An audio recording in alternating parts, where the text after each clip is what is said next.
శాంతి. ఈరోజు ఫిబ్రవరి 26వ తేదీ 2024.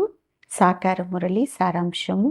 మధురమైన పిల్లలు, ఇక్కడ టీచర్ విదేహి అయినారు కావున స్మృతి చేయటంలో కష్టపడాలి.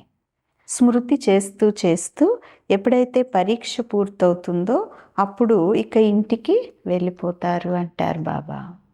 ప్రశ్న: పిల్లలు స్మృతి యాత్రలో ఉండేందుకు బాగా కృషి చేయాలి. ఏ మోసంలోకి ఎప్పుడు కూడా రాకూడదు. సమాధానం: ఆత్మ సాక్షాత్కారం జరిగి మినుకు మినుకుమనే కాంతిని చూసినంత మాత్రాన అందులో లాభం ఏమీ లేదు. సాక్షాత్కారం ద్వారా లేక బాబా దృష్టి పడటం ద్వారా పాపాలు అంతమవుతాయని లేదా ముక్తి లభిస్తుందని కాదు కదా. అలా ఇంకా మోసపోతారు. స్మృతి చేసేందుకు బాగా కృషి చేయండి. కష్టపడటం ద్వారానే కర్మాతీత స్థితి ఏర్పడుతుంది. బాబా దృష్టి ఇచ్చినట్లయితే మీరు పావనంగా అయిపోతారని కాదు, ఇందులో బాగా కష్టపడాలి అంటున్నారు బాబా. మంచిది. మధురాతి మధురమైన అపురూపమైన పిల్లలకు తల్లి తండ్రి బాప్దాదాల యొక్క ప్రియ స్మృతులు మరియు గుడ్ మార్నింగ్. ఆత్మిక తండ్రి ఆత్మిక పిల్లలకు నమస్తే.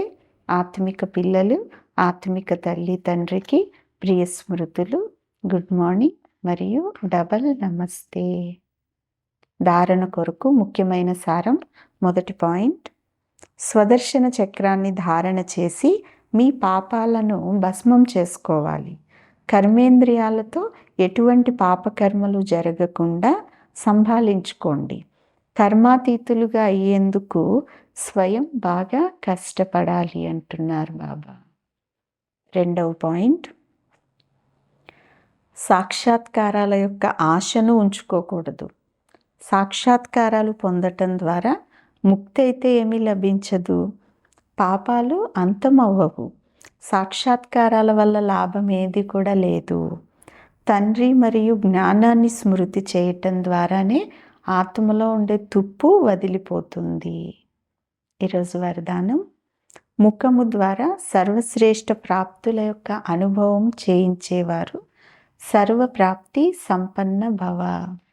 వరదానం యొక్క వివరణ: సంగమయుగంలో బ్రాహ్మణ ఆత్మలైన మీకు సర్వప్రాప్తి సంపన్న భవ అనేటటువంటి వరదానం లభించింది. ఇటువంటి వరదాని ఆత్మకు కష్టపడాల్సినటువంటి అవసరం ఉండదు. వీరు ఏదో పొందారు, వీరు ప్రాప్తి స్వరూప ఆత్మలు అని మీ ముఖంలోని ప్రకాశమే వారికి తెలిపిస్తుంది. కొందరి ముఖాలను చూసి ఇది ఉన్నతమైన గమ్యం, వీరు చాలా పెద్ద త్యాగం చేశారు అని మనుషులు అంటారు. త్యాగం కనిపిస్తుంది కానీ భాగ్యం కనిపించదు.